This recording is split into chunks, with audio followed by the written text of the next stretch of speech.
And good evening, folks. Welcome, welcome, welcome. Good to see you. Hi, Jen, Jeffrey, Ray, Jacob. It's been a while. Good to see you, sir.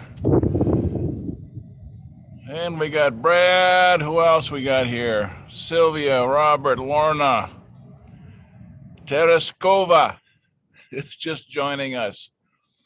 Always those that are 2 or 3 minutes late. That's why I just hold off a little bit. Sometimes our clocks are slow, right? So we have to account for that. I guess I get bored easily. I like to kind of change the setup from time to time. So anyway, here we are. Folks, wow. The world is hurtling rapidly towards a state of chaos, and that's what we're going to talk about tonight. I've got a little bit of a presentation I'd like to share with you to kind of really give you an inside look as to what's going on in the markets and what that means to us, each and every one of us, no matter where we are, where we live, and what we can do about it, right? Everyone's talking about the problem, but who's talking about the solution? And that's what we're all about here with CSN, the Community Support Network, and everything else that we're involved in, right? So it's really kind of a fascinating tapestry when you start to weave it all together. There are so many different aspects and elements going on all at the same time that you can easily connect the dots. You know, we've been hearing for a long time about the global economic collapse, right? You've heard about that. There's been a lot of video presentations, a lot of discussions on it, the Great Reset and where everything is leading.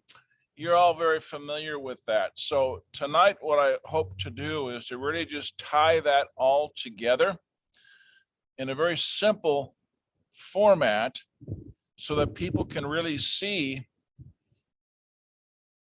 at least what's on the surface and the impact that it's going to have on all of us, which really should be setting off the warning bells and the sirens for us to really level up our plan of action and really crank it up a couple of notches.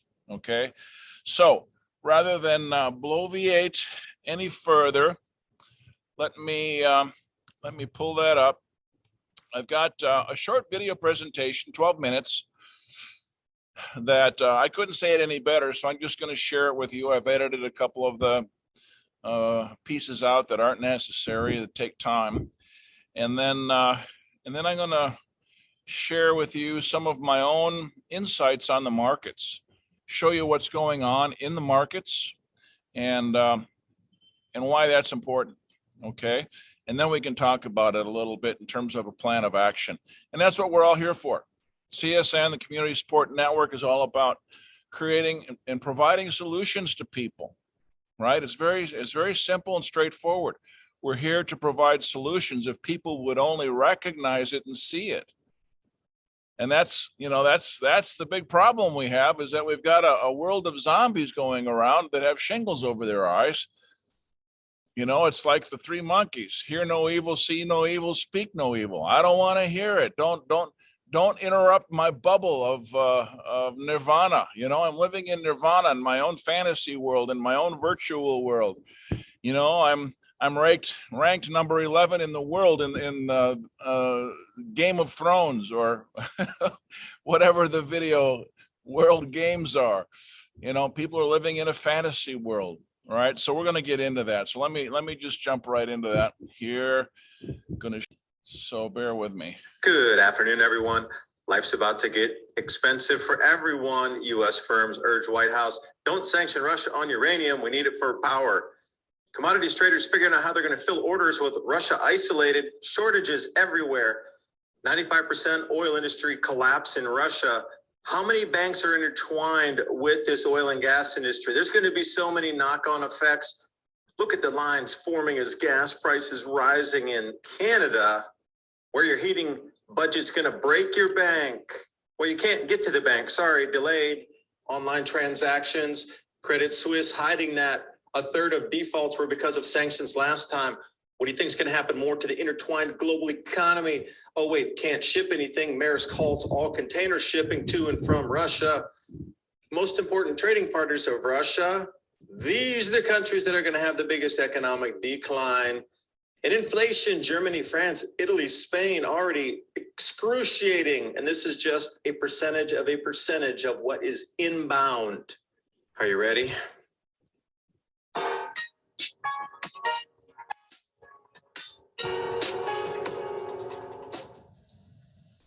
Look for these nations to take precedence in the next 2 weeks. You're going to see these names all over the headlines as commodities traders trying to find second workarounds from Russian disruptions, from the wheat to the corn to the oil to the gas to the minerals to the aluminum to the nickel.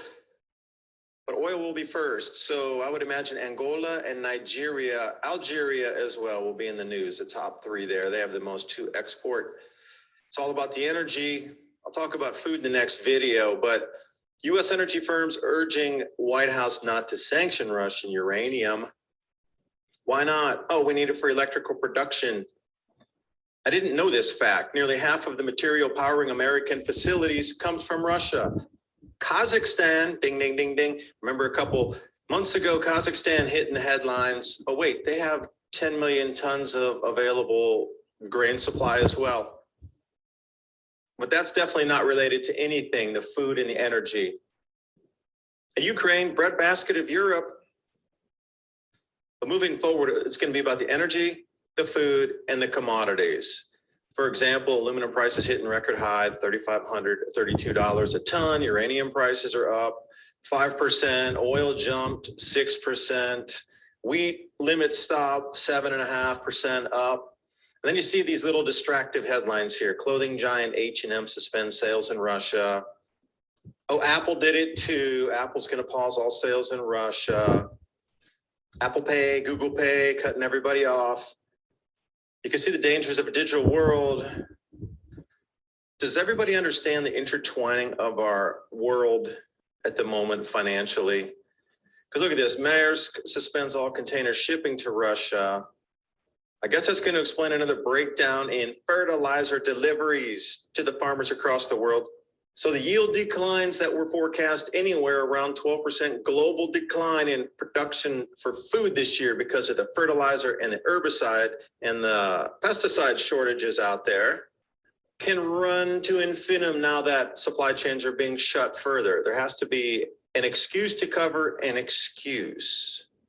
And I love this one here. Remember the Credit Suisse bank leak? They had 30,000 accounts that were hit with a leak, exposed. And the problem was Credit Suisse was showing that a third of defaults in yachts, aircraft, super high-end products at billionaires and multi-millionaires, and I'm talking 100 million, 200, 300 million millionaires. Once the Russian sanctions hit back then, it caused a third of all defaults on high-end, like you say, yachts, products, airplanes, etc. That's for oligarchs. Imagine if it's a third of default across all things financial related to Russian and intertwining of banks with derivatives and money market, cross swaps, Forex, property, real estate. Now you can't tell me the world hasn't heavily invested in Russia and it's all being cut off. So who's going to take the losses? What institutions are going to pass those along? Which institutions are going to fold? And are we going to have a global Lehman Brothers moment here? Because I'm looking at futures and commodities prices. I mean, look at these staggering rises in oil, 6%, natural gas, 3.5%. And there's our favorite wheat at the bottom. You know, this is just a week old event here and wheat's already up 7.62%, stopped on limit trading. Next video, I'm going into the food. Russia supplies 30% of the export market for the world for corn and wheat, along with Ukraine. So if we look at Russia's most important export partners, China is going to benefit from this greatly. Every other country you see on there, except maybe Turkey and Kazakhstan, are going to be crushed of anything that's intertwined: banking, finance, commodities, shipping, and especially the fertilizer, the ag, the grains, and the energy across the planet and wipe everybody's savings out because banks are going to default and they're going to bail in your money. So please be careful. That is on the books. The law is your money's not your money. The bank can bail it in at any time they want to. So the oil trade right here, importers rejecting Russian ships. You're not even allowed to dock. That's the whole thing. The global cabal, or whatever you like to call them, elitist club, has gotten together with all the nations and said, no Russian ships in any port around the world at all. Nothing can load, nothing can unload. That includes oil, that includes grain shipments. So buyers will be searching worldwide for the same products, but we're kind of tight right now anyway. After this 2 years of COVID and all the stoppage of business supply chains, the world's tight. They're just not going to make up for loss of Russia. It's just fiction if you absolutely think so. You're just buying something out of the mainstream media at that point. There's not enough to go around after the losses from Russia. So the next thing is inflation, hyperinflation, shortages, rationing, 2022. The knock-on effects of the sanctions, 8-year highs in oil. I don't know how many of you can afford $5 or $6 a gallon petrol. So I was delving into the numbers, and over on Zero Hedge, an article said 7.5% of all world exports of oil that are traded on the market, 7.5% comes from Russia. So that was just cut off. So 7.5% of all the oil exports that could be floated in the world have just been cut off. So that's a 7.5% deficit instantly. But then how many barrels of oil per day are exported around? 5.2 million. The only other larger exporter is Saudi Arabia. Let that sink in for a second. The second largest exporter in the entire planet is just cut off down to 0. And you think that that's not going to affect you at all. It's a great way to reset the full economy and bring us into a cryptocurrency, central bank digital currency, digital ID world for the fourth industrial revolution. But this is the only way it can really be done in. Defenses were weakened with the COVID. Now we're looking at a full global collapse here in the economy. Natural gas futures spike. That's going to dent into operational cost, which will pass along to you, the consumer. Wait for more inflation. Brent, remember the global financial crisis? We're nearing those levels of 2008 and 9. $147 a barrel for West Texas is going to be your earmark. Now, with all this suspension of oil trading and oil exports from Russia, the 4 largest Russian oil and gas majors trading in London have been suspended. Now, this is a full collapse of anything related in entangled, entwined loans. Bonds, derivatives, all associated with this are going to unwind. Now, that's what happened with Lehman Brothers and Fannie Mae, Freddie Mac. If anybody's forgotten that whole chain of events in 2008 and 9 that led us to this financial super crisis. We're back here again. This one's going to be 10x, maybe even 50x what 2008 and 9 was all about. Because after that debacle, they became even more intertwined with derivatives and more intertwined with the banking, finance sectors, investment sectors. Everything was wide open in the world market to draw as much money in on every possible facet of money movement around the planet. And you're telling me just cut off a huge section of that? All the way down is going to have to take losses. The entire market's going to come unwound. They can't print enough money to fix this. And then, inflation in America, inflation in Canada, inflation's talk, it's water cooler talk, but here we are, price pressure. We got some numbers coming out of Bloomberg here. Germany, France, Italy, and Spain. It's going to scream way above 8%. Now, if you go to shadow stats, it's already 15%, but these are the official numbers. So you can see where it's going to go from there. And with all this talk of oil embargoes, Canada, already look at those lines that's on the left side stretching out. Costco, gas station now, food aisles, 2 weeks or less. People are starting to grapple and understand what happened with the oil. But the food will be the next thing to be understood, along with the banking. Oh, wait, sorry, incoming payments are delayed at the moment. This is in the UK. Not Russian banks. So see, there's backlashes happening already. Funds are being frozen across the planet, and other nations that have obligations for payment and debt due that they can't settle on. And Russia declared bankruptcy for Nord Stream 2. So, we can't pay. Sorry. So they're going to do that continuously on every note, every debt due, every due date. From now on, Russia's going to claim, we're bankrupt. Sorry. Where does that take the rest of the plan? It's 65 steps down, split out into derivatives, into the quadrillions of dollars that are going to come unwound and need to find their way back home again. And fractional reserving, are you kidding me? How much money is being wiped out?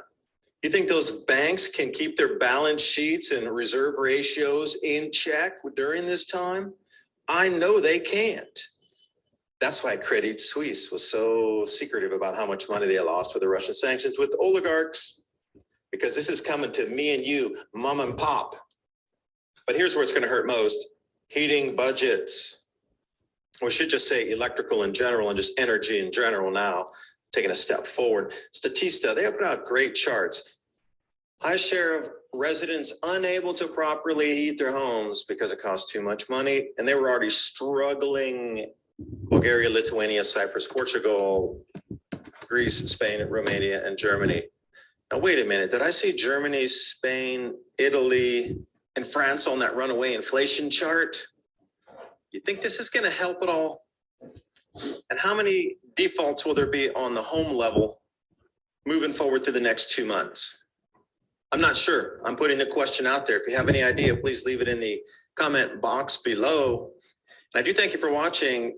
I put all the links for tonight's stories, graphs, and images so you can chase it down, do your own research, which I encourage. Don't listen to me. I'm presenting a few slides and facts to you. It's up to you to do your own research. Chase down your own leads, and I'll give you the breadcrumbs you can start. But then from there, you need to do your own research for what is right for you moving through these times. I talk about this in-depth 30-minute segments, mini Ice Age conversations. We're actually moving worlds at the moment. Cryptocurrency is inbound, central bank digital currency, but the old system needs to go to zero so you can build on top a new system. This is the beginning. Buckle up. Gold, silver, food supplies, and the whole gamut of SHTF, and you should be fine.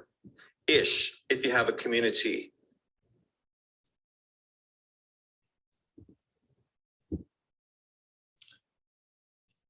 If you have a community.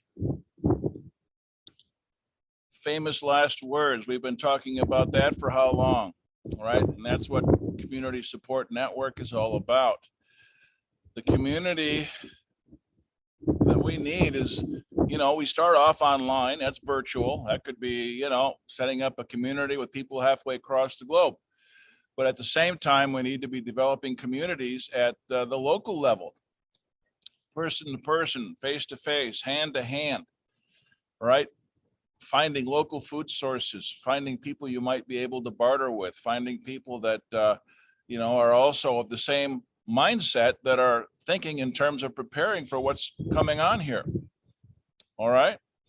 Now, I found it interesting that he talked not as much as, but he did make a very strong point about the banking system, right? It's not just prices. It's not just supply chain.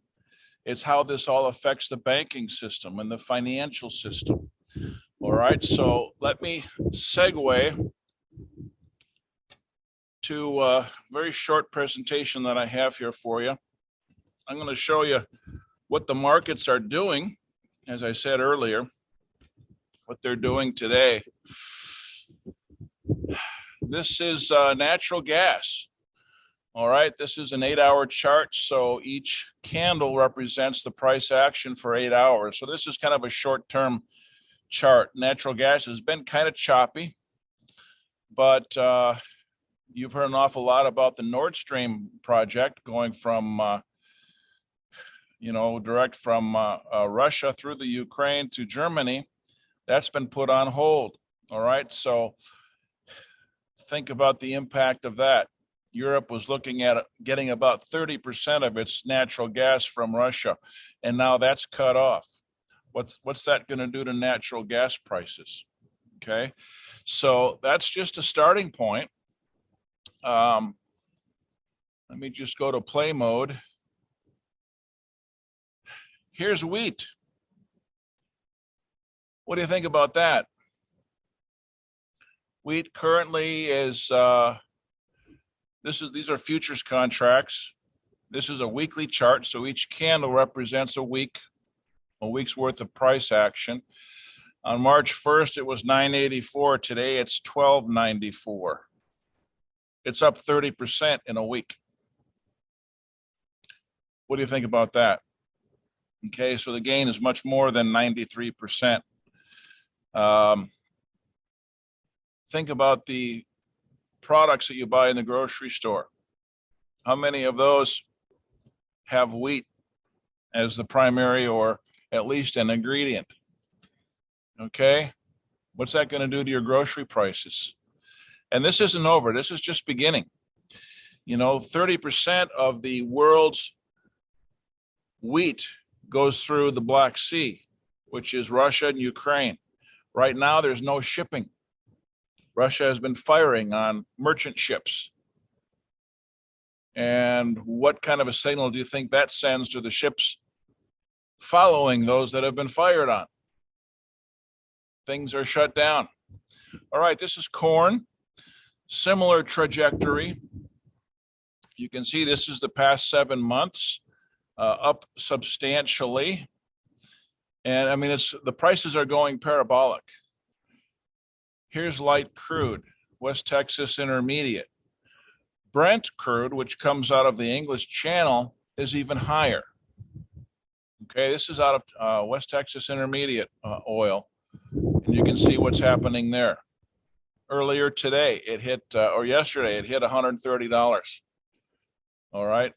The target is 147 at this point, which is an all-time previous high. So again, we're going parabolic. Now, this affects not only what you pay at the pump to fill your gas tank, but this affects everything else, because everything you buy has to be shipped. And how do they ship it? They need fuel. The same way you get around town. Okay, so this isn't some isolated thing out there somewhere else for somebody else. All right, this is affecting us all. So I've been talking about this type of thing for quite some time. I did this presentation back in 2019, and it basically involves the market risk I discussed in this presentation. And you can go check it out yourself. It's in a video format. I'll give you the coordinates in a minute. But the market risk I was talking about is the basic infrastructure for traditional investments. With the banking, the brokers, stocks and bonds, the bubbles that are out there in the traditional markets, real estate, stocks, bonds, derivatives especially, and that's all backed up by the banking system. In this presentation, I get into the risks of dealing with the banking system, the changes in the laws that have basically put you in a position of being a creditor for your money because you don't own your deposits anymore. The bank does. And if the bank goes under, they don't have to give you your money back. They can give you an IOU just like they give the maintenance service people for the building they're in. Right? You're a vendor, unsecured creditor. So I talk about that, in terms of one of the many risks that we have to deal with. So I've been talking about deleveraging out of the banking system as much as possible since 2019.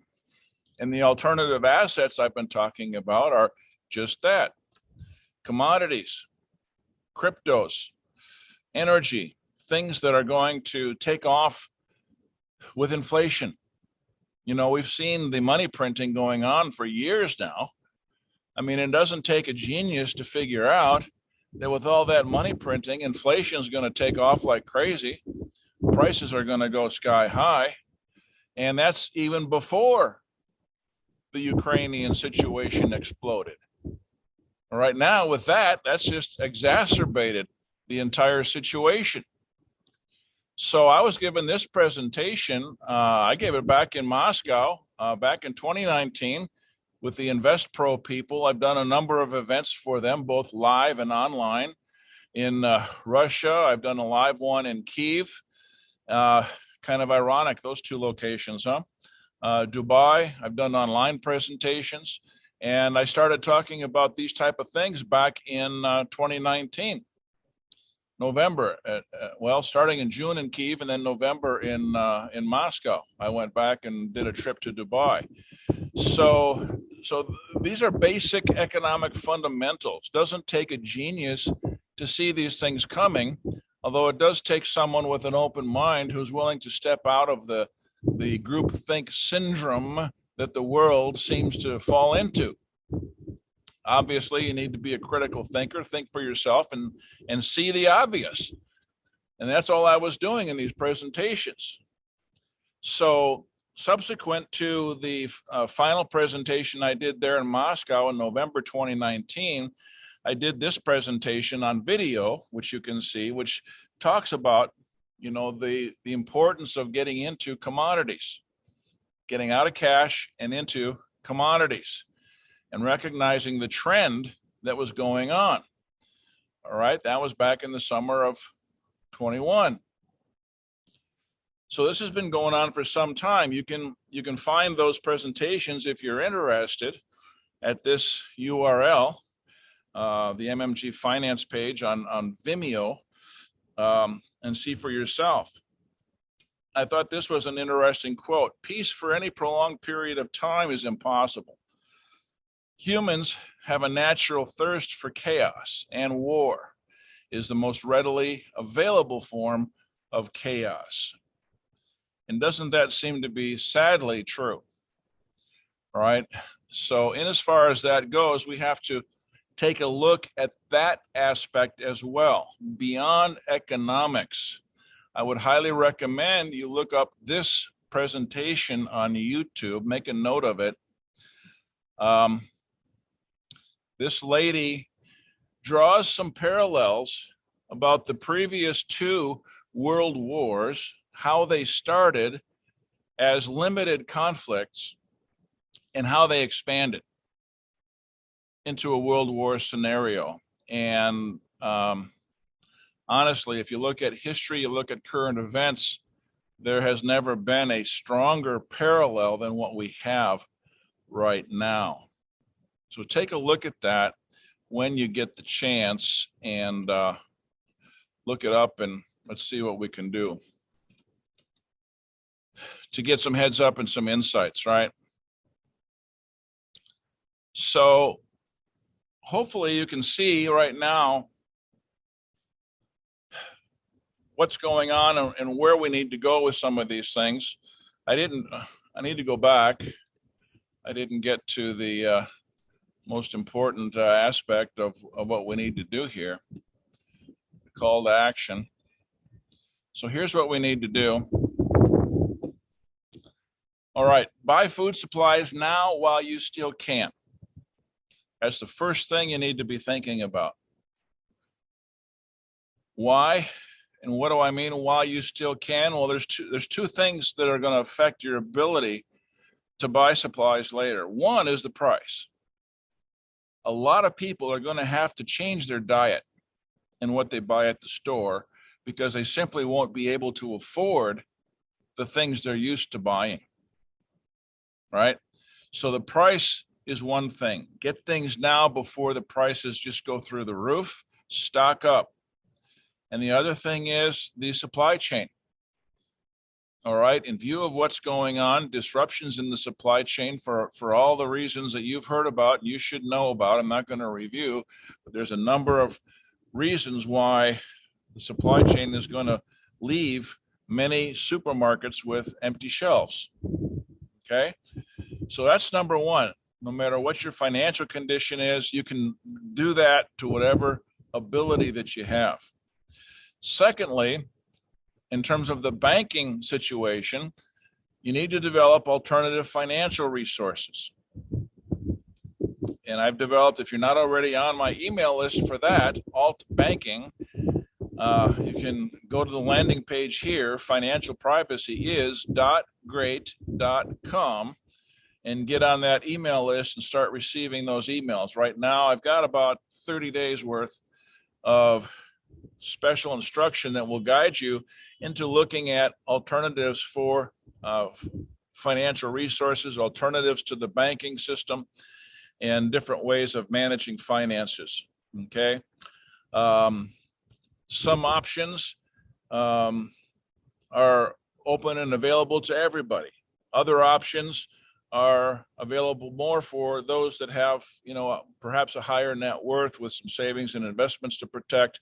And there's some things you can do there. Okay. But there's something there for everybody. All right. The third point is build a community. And building a community in the hard times that are coming, we have to be in a position to give as much as we're wanting to get for ourselves. Okay. I think we all know the golden rule is to treat our brothers and sisters, do unto them as we would have them do unto us. And we have to be there for each other. And so we need to be able to give perhaps as much or more than we get to help others. And that's really that's a secret to life. That's a universal maxim that you can't get away with. Okay. Napoleon Hill said it best in his book, Think and Grow Rich. In order to get whatever you want, help other people get what they want. Put them first, and you'll achieve your goals, either sooner or later. It may not be immediate, but that's what the community is all about. The community support network, helping others get what they need with our gifting program, with our information, with the things that we can develop on a local basis in terms of sustenance and prepping and preparing for what's coming ahead, right? And so that leads us directly to our off-grid, person-to-person cash flow program, our gifting program. There's nothing else like it on this planet that I know of. All right, there's no middleman. There's no company that manages the funds. There's no one that gets involved paying commissions or getting in between you and the donations that are coming directly to you. Where else could you go to develop a community where you could have potentially hundreds, if not possibly thousands of people sending you donations direct in whatever way you care to do it? Cryptocurrencies, money orders, cash. If you want to, if you're still able to be in the system, PayPal or direct bank transfers. Okay. But if those go down, there's other means, other ways of doing it. There's apps available, all kinds of options. And that's what you're going to learn in the alternate financial resources emails that I just talked about. Right. So we need to get involved in CSN. All right, the Community Support Network. Now, if you have not registered yet, do not go to the website and just register. All right, if you don't have a personal invitation from a sponsor who's going to walk you through the onboarding process. Okay, so if you don't have a sponsor, we suggest you go to csn.world, don't register, but submit a ticket. And our support staff will get in touch with you. They'll work with you. They'll set you up properly so that things can go smoothly and effectively and efficiently for you. Okay. So just pay attention to that little bit of advice and your life's going to be a lot easier. Okay. So that's the plan of action wherever you are, economically or otherwise. You can do one or more of these things. All right. And for those who do have savings and investments in banks and brokerage houses, there's options for you to get out of the system and to be more productive. You'll see more of that in those two presentations that I mentioned if you go to our Vimeo page and watch those. Okay, so that's the plan of action. That's what you can do. Everybody can do that, and it's within reach of everyone. So that's what we're all about at CSN, and we hope that that can provide a very simple guide for you. All right. So that being the case, let me just open up the floor for comments or questions, or if you want to get off into some training aspects or questions on how the system works, whatever's on your mind relating to CSN or the crisis that we're in, we'll talk about those two topics. I have a question. And just because you mentioned the money in the markets and stuff. So I am, in the process of trying to get my Roth IRA out, and I'm about 3 years early, then I should be able to, get it without any taxes or penalties. And I'm a state national. So I'm trying to figure out the proper way to do it without, and I do have like a W-8 BEN form and some other forms, but I guess I've just been a little anxious about it. And my financial guy, of course, doesn't know anything about what we're doing. Yeah. The guy with the fancy shoes and the certificates on the wall. Yeah, and fortunately, he is a friend of my late husband, so I can talk to him a little more frankly, because in our conversations, he said, typically, I should be putting a red flag on you, blah, blah, blah. I'm like, whatever. I'm not really, I figured I would just take my documentation that I am, showing that I'm an American state national and not a United States citizen, and then my W-8 BEN form or whatever. So he can send it in, or I don't even know how it works, but I need to get it out and it's making me nervous. Yeah, you probably don't even need to discuss that with him. It's just going to raise eyebrows and questions. Just do what you're going to do. Fill out the W-8 BEN and say, this is how we're going to do it. All right. And I'd be happy to help you through that process if you like, and give you a little backup if necessary. Yeah. Yeah, that'd be great. So contact me directly. You can reply to the emails you get from CSN, or go to mmg.world and just use the contact page. Okay. If you don't have my regular email. Yeah, I've emailed you. That's right. Yeah. Yeah. Thanks. So I'm happy to help with that. So no problem. Yeah, sometimes with these professionals, you're better off not to give them too much information, because they're just going to get all confused and contrary, and give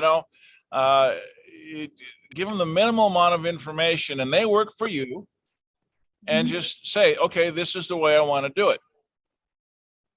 And if they have questions, well, I understand you probably don't understand this. This isn't normal protocol for you, but I've thoroughly researched this. I feel 100% confident and comfortable, and so this is what we need to do. Okay, great. Thank you. Yeah. I just needed a little more. I need to feel a little more confident in it. So yeah. I appreciate that. Yeah. Okay. No problem. Yeah, that's always the thing is interacting with with the so-called professionals in our lives, and right. getting the help we need from them with minimal interference. Yeah. All right. Thanks, Jen. Thank you. Okay, so I suppose most of you are at least somewhat familiar with this information that we've covered tonight. I'm curious, has this at least perhaps heightened your awareness or increased the level of urgency that you might have, or maybe not? Maybe you're already well ahead of the curve, and I'd be interested to see where some of you are on this. So if you don't mind, I'll speak again. I'm in the process of having classes in my home. I have a whole scalar wave system in my home that, it turns my therapy room into a treatment room just being in it. So anyway, my goal with that is to, hopefully it'll go more into a retreat sort of thing, but, and I'm doing a lot of detox sort of, treatments and classes. We just had a class teaching people how to make, chlorine dioxide solution, which went really well. And, anyway, my intention is to have classes on the CSN in there as well. So Wow. I'm just trying to figure out how to present it and, properly put it out there and get the room full and, Yeah.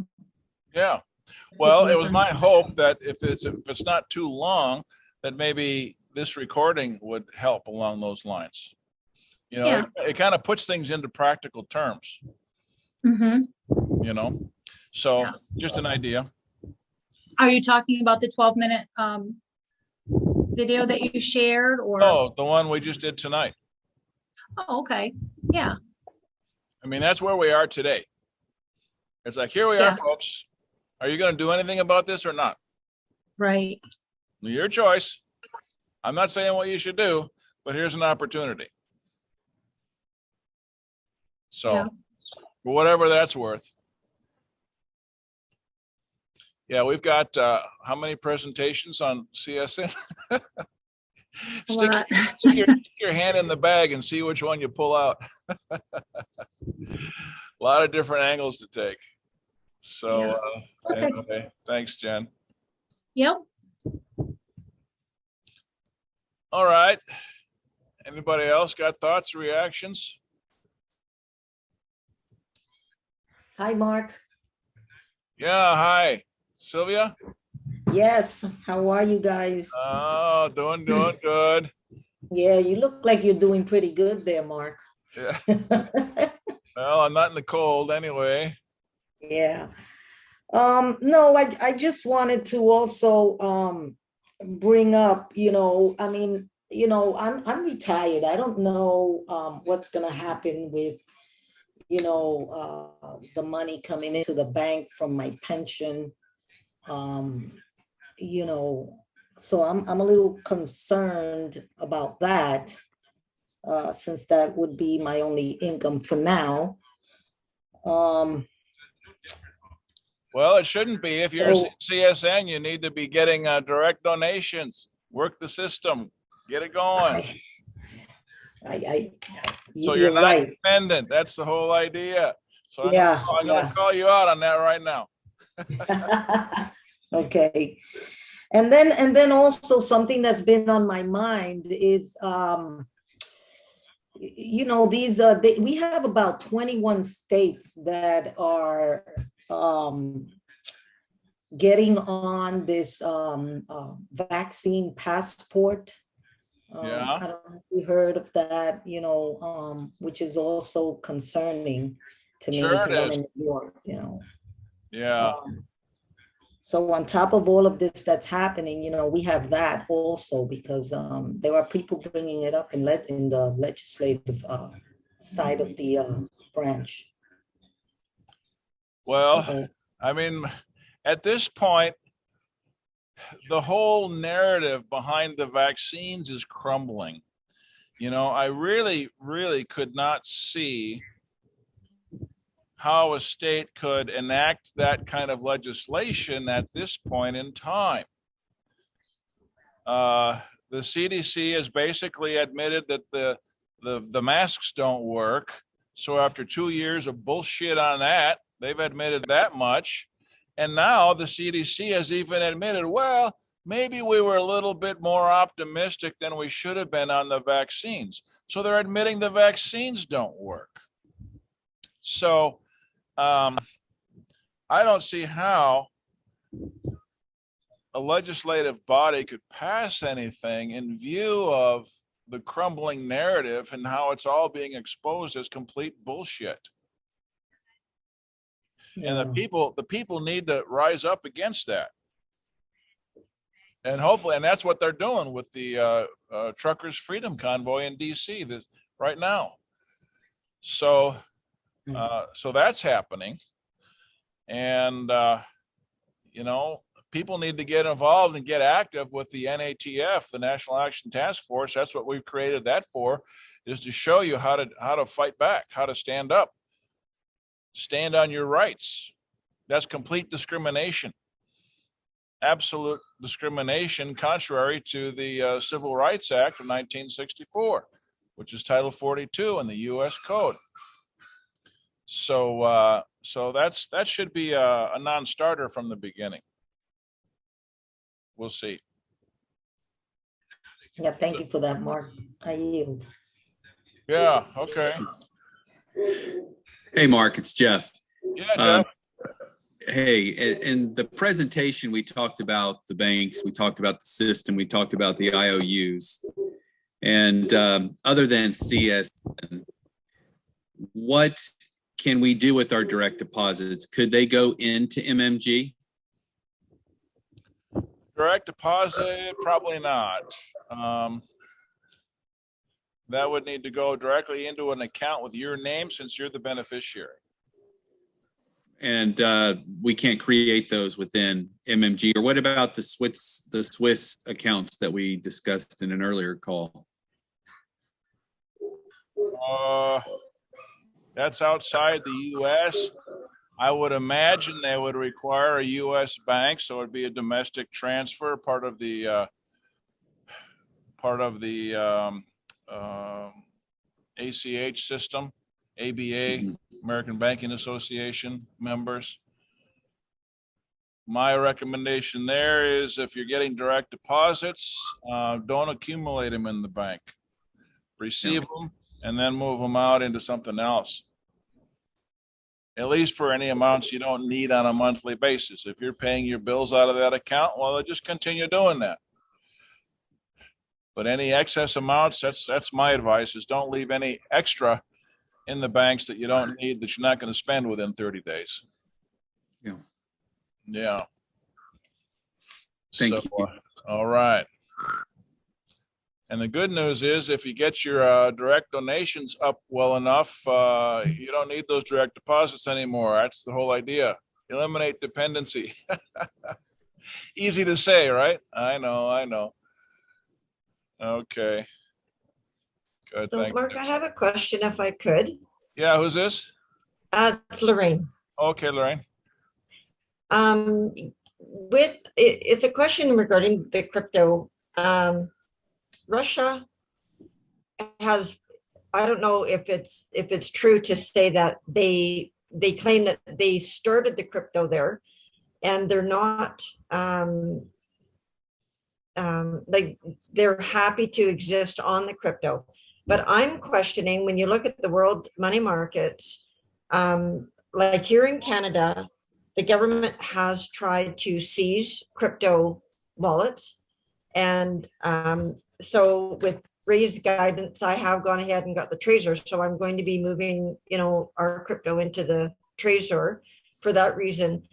But it doesn't seem that the Canadian government has been successful in penetrating anybody's crypto wallet or seizing those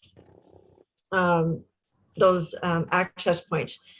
However, what are your thoughts or guidance on, from a world point of view, and as things are deteriorating, and with the Federal Reserve on the brink of collapse, how safe is crypto, even if we do store it in our Trezors? Well, there's a lot of arguments for and against crypto. Some will say that's going to go to zero, it's going to crash, and they're going to overlay a new system on top of it. Then you see situations where countries like El Salvador and Guatemala are adopting it as their national currency. The Canadian truckers were using it to get around the banking system when their bank accounts were frozen. And even the Ukrainians were using crypto to get payments without having to use the SWIFT system, which was slow. That was the only reason. It was slow and very cumbersome. And that's always been a complaint of mine, dealing with the banks. They can sit on it for days. So if you have your own hardware wallet the only way a government could seize a wallet is if they were able to get jurisdiction over an exchange where your wallet was held. For example, the IRS several years ago went after Coinbase, which is a US based exchange. And they got Coinbase to give over information of many of their account holders. So if you're in an exchange that's not subject to the jurisdiction of your government, well, that's going to be an uphill battle for the government. So understand the limitations. A lot of these things you hear are meant solely for intimidation purposes and psychological warfare, okay, to scare people into moving in a certain direction, when in fact the reality is they don't have the jurisdiction or the wherewithal to do what they say. You know, it's just like, oh, everybody has to pay their fair share of taxes, right? If not, you go to jail. That's the narrative. Well, in fact, that's not true. Not everybody does. All right? Children don't have to. People without incomes don't have to. People who don't have taxable incomes don't have to. They never tell you all that. So just bear in mind, a lot of what you hear is simply fear and intimidation and psychological warfare to get people to submit. And most people do. Does that answer your question? It does. Thank you. And I actually just had one thing to add. In the United States, like a lot of the members here are talking about being a US national. So I'm looking into the equivalent in Canada. I mean, there's a lot of different angles to go at that. But are we just, it's just like a crapshoot. We can inform the government of our standing, but that it's going to come down to whether or not they acknowledge that or respect it. Absolutely. Yeah. Oh, okay, I've been corrected there. You're state nationals. Okay. Not US nationals. Thank you. Yeah. Yeah, that's true. I mean, you might be correct legally, but they have the guns and they have the power, right? So they're going to say, you know, we don't care what you are or who you are. You know, this is what we're doing. So I think a lot of people put too much faith in that status in terms of what it will do for them. I mean, it can be useful, can be very useful in certain circumstances, and it's the correct thing to do. Yet at the same time, it's not a magic wand or a get out of jail free card. The government is going to treat you the same as anybody else, okay, in most cases. That might be helpful in a tax situation. You know, there's other limited circumstances that might be helpful for. And until we get enforcement power behind that with jural assemblies and a militia to go out and arrest transgressors, you know, that status is going to be kind of a paper tiger, in my opinion. It's good to do, it's the correct thing to do, and it may be helpful in certain circumstances, but I think a lot of people give it way too much weight. You still have to protect yourself. Yeah, thanks for that, Mark. We're feeling that up here. The police just don't care. I don't care what anybody says. We can have all the paperwork you want, but people are getting hauled in, right? Yeah. Like it's anybody's challenging them. So yeah, thank you for that. Yeah, so you know, the battle goes beyond getting hauled in. It's how you conduct yourself when or after that happens, as to how things progress from there. So you still have to get in front of a judge or a magistrate, and you need to be able to stand on your own 2 feet in terms of what the law requires. You know, a lot of times people are getting hauled in for no reason, no good reason. Mm-hmm. You know, and we get into that in our training in the law club, how to handle yourself in a traffic stop, right? And set the record. I was thrown into jail one time over a weekend, and it was a long weekend with a holiday, so I couldn't see the judge until Monday or Tuesday. It was a Friday, and finally, when I got in front of him, that Tuesday morning, I laid out the facts of the matter, and he's looking at the prosecutor, shrugging his shoulders like, well, what do you got to say, Mr. Prosecutor? And, I was able to get the whole thing dismissed, although I had to spend a long weekend in jail. But so it goes beyond, getting hauled in doesn't mean you've lost. All right. It just means you've been interfered with and trespassed upon, and you need to be able to handle yourself from that point on. Right. Totally agree. Yeah. And the first thing I would say, just to follow that up, is don't comply with the booking process. These guys said, okay, well, we got this jail jumpsuit for you, put it on. I go, no, I'm not going to put it on. You don't have any lawful reason to have me here. I'm not your slave. And so I forced them, like 3 or 4 guys, to hold me down, pull my shoes off, pull my pants off, and I made them do it, And but by the time they got me up for the mug shot, I turned my head one way or the other way. No, look straight at the camera. And before you know it, there's guys like this trying to hold my head straight, for the camera. So it's just a bunch of fun. Do not comply. Yeah. Because when you do, you submit by contract. Here, sign this. No, I'm not signing anything. And in the old days, they only had 72 hours to hold you and make something stick. Otherwise, they had to let you go. I don't know if they do that anymore, but might be worth looking into. It depends. Yeah. No, I was able to hold my ground with that pretense with the police up here. So absolutely, it's holding your ground, and the fewer words, the better. Yeah. Put them in a position where they understand if they don't have lawful due process, say, yeah, I'll be happy to submit to you. Show me the lawful warrant that you have, or tell me what crime you observed me committing. If you can't do either one of those, then you're trespassing upon my rights, and I will own you. Because now you're operating in your personal capacity. You're not authorized to act unlawfully. And if you're not following lawful due process, you're in your personal capacity, and I will own you. What will your wife say when I take your house and your car? Get them thinking. Now, dear sir, I wouldn't want to do that to you. You look like a nice man. Take that approach. All right. So are we going to have lawful process here or not?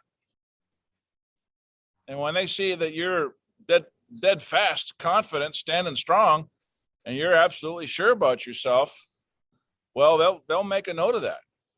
What are you, an attorney? I've had that asked of me. But if you're all whimpering and cowering and they see weakness and they'll pounce on you. So you have to have that internal strength. That comes from knowledge. So yeah, keep us posted on what's going on up there, okay? You bet. Tales from the front.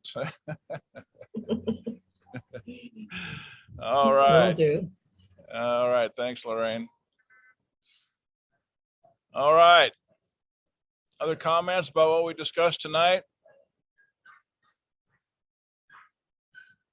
No? You guys are too easy. I don't mind having a good argument once in a while. Anybody wants? Hi, Mark. I got something. Okay, good. You're going to argue? Good. No, not to argue. Somebody said it doesn't work, but have you heard about the 1099-A process? No. Okay, some sovereigns are claiming that the 1099-A process actually works. and there's some people who are saying that it doesn't. So I'm wondering if you heard of it or knew something about it. No, 1099A. Nope. Never heard of that one. Do some research and let us know what it's about. Yeah, well, I mean, the basic concept is that since they have our birth certificates and they're trading on the bond markets, therefore we actually have access to those assets if we know how to use the system. And since the IRS has two sides, it has, the Internal Revenue Service and the IRS. So therefore, if we use the correct side, then we can actually get a refund, and that refund actually, is the trigger from the 1099A, which is lost and abandoned property. That's actually the form that's used. Now, I don't know anything about it, Mark. I just started looking into this, but it looks promising because supposedly there was a guy who got a letter from the IRS giving him a refund of $30 million. I believe those things do happen, but they're extremely rare. Yeah. I do know of a process. I'm not that familiar with it, but the whole idea of being hauled into court is purely a commercial transaction. And if you handle it in the proper way by utilizing your account in the Treasury based on those You're bonds. talking about the Cess Creek Trust? Yeah, and that you go in to settle the charge. Think about Right. that term. You have charges against you. Well, what does your credit card company do? They got charges against your account. Yeah. It's all commercial. And so you can settle any matter commercially. Yeah. If you know how to handle that properly. And I'm not that familiar with it. I haven't done it. So I would have to defer to someone more knowledgeable than I. But yeah, interesting. Well, before you start playing with that, you really got to understand trust law a little bit, because really the judge in a courtroom, it's more of a commercial commodity type issue. It's economic. They are fiduciaries, and they are there based on that trust that you brought up. And so when they create a bond, a penal bond, all these bonds are going against that trust, and that's how they make money. So before you go into a system under that yoke, you really got to know how to speak to them and not allow them to take control and get you to submit to that large cap straw man name and go under their authority, because you'll lose immediately. Yeah, they'll test you. You got to know your stuff, no doubt. In all cases, whatever you're doing, you'll be tested. They're not going to roll over. They're not going to say, "Oh, you got that argument? Oh, okay." No, you'll have to stand on it and prosecute it properly. So you're absolutely right about that.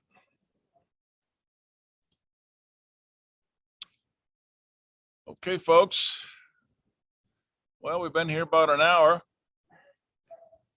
One last call for comments or questions, and we'll wrap it up. Mark, I have one question.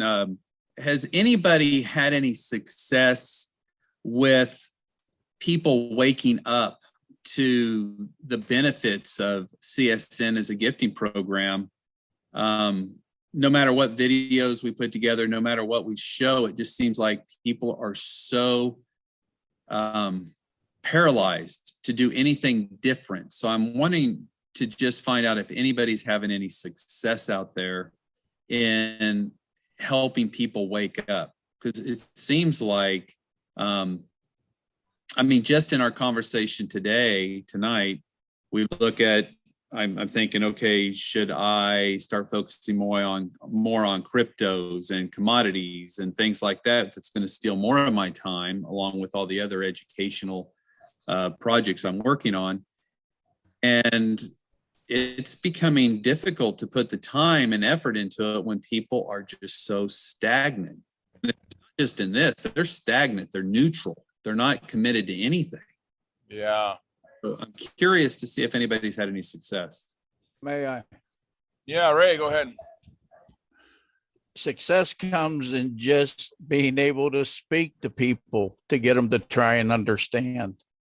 Tonight, I was on a call with state people up in Wisconsin and offered this to them as a way for them to additionally try to fund their assembly. Now, they seem very receptive. Now, it's a matter of just following up. I mean, you got to plant the seed of the idea of what they can possibly do. And then if they're thinkers, you want them on your team and you want them doing things. If they can't think, they're going to let it die on the vine, and you just let it die on the vine too, because they're not worth your time. It's that simple. And I would suggest do some analysis on the kind of people you've been talking to. If you're able to find some common denominators or characteristics or group identity that you could lump them in with, and maybe it's just the wrong profile of individual, that is so dyed in the wool for, paralysis. Just a thought, do some analysis there and see if you come up with anything. Because that's the whole program with marketing, right? You take any marketing course, and you're not going to get away from talking about metrics. You have to measure your results. What message are you putting out to what kind of people in what market? What are their demographics, gender, age bracket, income bracket, geographic location, religious persuasion, these kind of things, and do your analysis based on that. So maybe the target market is correct, but the messaging isn't resonating with them. So we change the messaging and go back at them with a different message and see if that makes any difference. And so in marketing, you're always looking at the metrics, and you have to be able to measure it to be able to improve it. That's the one thing that I get constant. I've taken so many courses, I can't even count them all. But that's the one common thing you do is take the metrics, be able to track your results as much as possible with as much information as possible, and either change the messaging, change the demographic in some way, until you can find really that perfect market that's most receptive, or at least more than others. And I've seen a lot of marketing trainings that will tell you, if you're on Facebook and you're marketing a diet product, you need to really drill down and know exactly who your perfect client is going to be. So you don't broadcast out your diet product on a broad general basis. You might be looking at drilling down to females between the age of 40 and 60 who live in a certain area and belong to certain groups, so that you can identify exactly who that perfect client is going to be. And you can see in your mind, you've got their characteristics perfectly identified. You could talk about them for 30 minutes. This is my perfect client, right? So for whatever that's worth, you'll find that in any marketing course you take. And I've taken them all. Thanks, Mark. I still have some great ideas. I was just curious if anybody's had some success stories they'd like to share. And I understand what Ray said. I'm actually coming up with an idea of groups of 40 and having them in the house, have a special dinner, charge $25 or whatever, and then kind of set up a whole system to where nobody leaves without being, it's not like I'm handcuffing them, but the whole premise is that they all are signed up. Everybody's done their portion within the group of 40. The bottom 27, of course, is going to be left out in that scenario when you only have 40 people. So the goal would be that 27 now have to duplicate what I just did. And so then it's kind of like bigger chunks cut off. It's still finding 3 people. It's still the whole system, but I'm trying to find out if I fill the house, if that might work. Of course, it's going to be a lot more than just the CSN. There'll be a lot of other topics that'll be worth their $25 or $50 or whatever we do. But yeah. So out of 40, let's say you have you get 3 levels out of that. Okay. So when you get that 3rd level established, you take each person in that 3rd level, identify who their sponsor is and who their level 2 sponsor is, and say, okay, now the 3 of you are going to work together to build the 3 referrals for this guy. All right, this is your team. So now they're not on their own anymore. They've got a team to work with. Exactly. And if they can fill the house or even use my facility, which I don't care, but I'm trying to get groups of 40 because I really think that's good if we're going to build up community. So if somebody, this would help the face-to-face, this would help the communal aspect of trading with each other. Everything that was brought up in the video, it's trying to put all the points together. So it's not just one, it's actually helping build that neighborhood, close proximity. Yeah, that's the whole idea, is teamwork. Building a team, building a community. We're here to help each other. All right, let's get you started. Then we're going to work together on helping you get yours and then build your community out from there. So people don't feel alone. It's easy to quit when you're on your own. But I'm sure you've done this before, is, when you're left on your own to go to the gym, you'll talk yourself out of it 9 times out of 10. But if your buddy's going to come knocking on the door, you're going to get out of bed and you're going to go put on your shorts and tennis shoes and you're going to go when you're accountable to somebody, right? It's just a mental thing.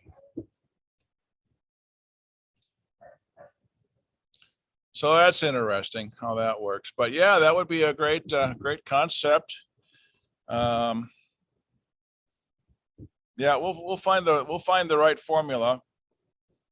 No doubt about that. And I'll give that some thought this week. Maybe we can talk about it either Wednesday or next week. Good. Anybody else? Just looking through the chats here. Hey, Mark. Yeah. Can you elaborate a little bit on that gold-backed, what was it, a debit card? You've talked about it a little bit before. Okay. Thanks. So the GSL Lifestyle Debit Card is offered by the GS Partners. GS is the gold standard bank. This whole operation was put together by Joseph Haidt, who was one of the partners in Carrot Bars. And just a little history on that. Trying to remember his name, and it's escaping me right now. But the other partner for Carrot Bars was supposed to do the security coin. The regulators came in on them on their KBC coin and said, no, you can't do that. So they realized they had to do a security coin that was compliant and then a utility coin. And so the partners split up. Joseph went to do the utility coin, and the other guy was going to do the security coin. So Joseph Haidt set up, well, the gold standard bank was already pre-established. And GS Partners really is a membership, and the debit card is one of the benefits to the membership. So that's what you're paying. You're going to pay, I think, $33 a month or something like that. But so they've got a whole slew of benefits that goes with that, and the debit card is just one of them. But the debit card itself can be funded with half a dozen different cryptocurrencies or credit card. You will have to provide KYC. Any company in the world that's providing financial services, you're going to have to do some kind of KYC, but it's really simple and not at all complicated. So, any kind of government ID, driver's license, or passport, and that's basically about it. Okay, so that's a simple process. People say, well, isn't that, an affront to your privacy if you have to do the KYC still? Any debit card you get, at least to my knowledge, you're going to have to do that until the banking system collapses, and we'll see what happens then. Okay, but the point is the company is German, so you're not going to be on all the databases that your banks and government institutions are checking all the time. All right, so that's number one. And number two, you'll be dealing in largely cryptocurrencies, which is basically going to be off the radar for all practical intents and purposes. But it runs off of the MasterCard backbone. So wherever MasterCard works, this debit card works. I've got mine, I use it. And some of the other benefits that you're paying for are a fantastic educational series on cryptocurrencies and blockchain. Most all of us need that. I mean, there's some new developments going on in that industry that are just mind-blowing. They have a concierge. When you log into the debit card webpage into your account, you'll see in the menu concierge. And this concierge will help you with any technical issues or problems that you come up with. Okay, so you can go to the concierge, any kind of technical issues or questions you have. I can't find this. How do I do that? Whatever. But beyond that, you can call them up and say, what's the nearest Versace dealer to where I live? Okay. You want to book a trip. You want to create an event. They do all the concierge services. Ask them anything you want to do, and they'll help you with it. So it's like having a personal assistant. So that's really a great thing. Can be very helpful. And then there's access to all kinds of other projects and opportunities involved in the Gold Standard Bank system, the GS Partners system. So it's really an entire ecosystem that you're participating in, and the debit card is merely one of the benefits of that ecosystem. So it'll take some time to learn about all the things that they do. Just to give you an example, they have a building in Dubai, and you can buy with your debit card a square inch of that building and receive rent off of that. Okay, how many square inches do you want? So the whole building is being sold digitally using non-fungible tokens. It's a fascinating concept in blockchain. So all kinds of new things that are going to get you thinking. That's awesome. Where do I go? Go to financialprivacy.great, GR, and the number 8.com. Get on that email list and you'll have instructions. Okay, great. Thank you. All right. Hey, Mark. Yeah, Ray. Lorraine asked one good question here. With that GSL, if the banks do have crash, they do crash, how susceptible is GSL? Well, if your holdings are in cryptocurrencies, that's not in the bank. What if your stuff is in gold, silver backed stuff? Oh, because that is a possibility with them, right? Gold and silver being held. No, that's a different program. Oh, okay. Yeah. I'm sorry. I have a different provider that has a Swiss metals brokerage and vault and exchange and soon to be bank license. That's a whole different discussion we'll need to talk about sometime. But that's Okay. yeah. So there the GSL's only crypto. Crypto and fiat. Yeah, no gold and metals there. Thanks. Two separate programs. So and that's also discussed in that email series. Hey, Mark, I just wanted to also say that there are 2 states that are not eligible for the GSL card. Oh, and yeah. New York and California, I think it is. They're the only ones that they can't partake in that yet. Okay. I do know of a couple other programs that are doing something similar with gold and silver. I can't think of it right off the top of my head. Let me see if I can pull it up real quick.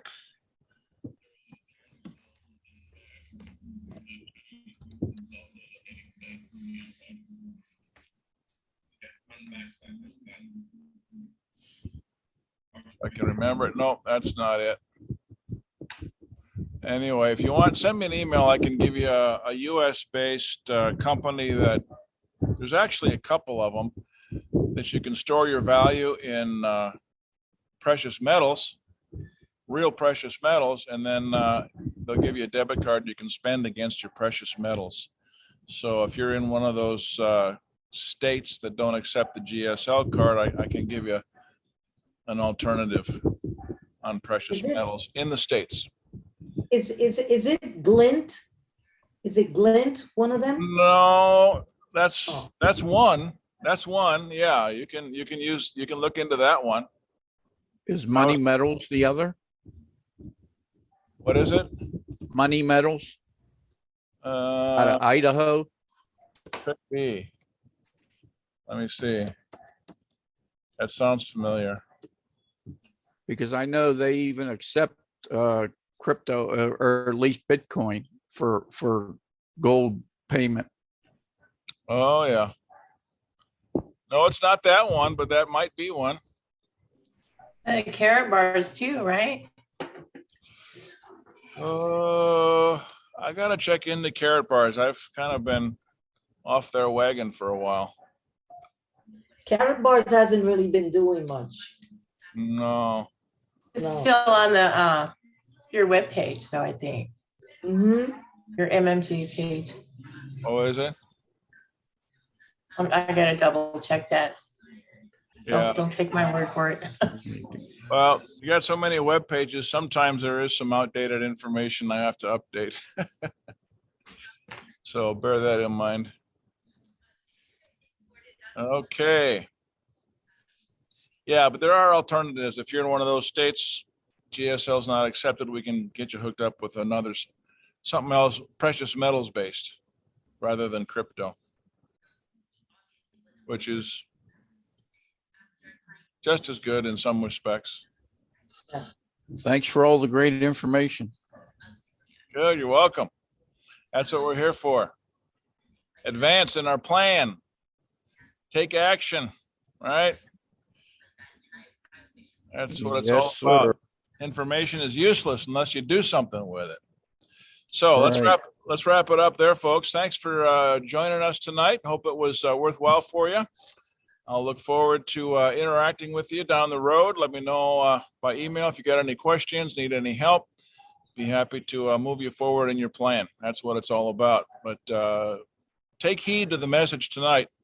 Go out and get as much storable food as you can right now before the prices go through the roof, because it's coming. It's already in process. So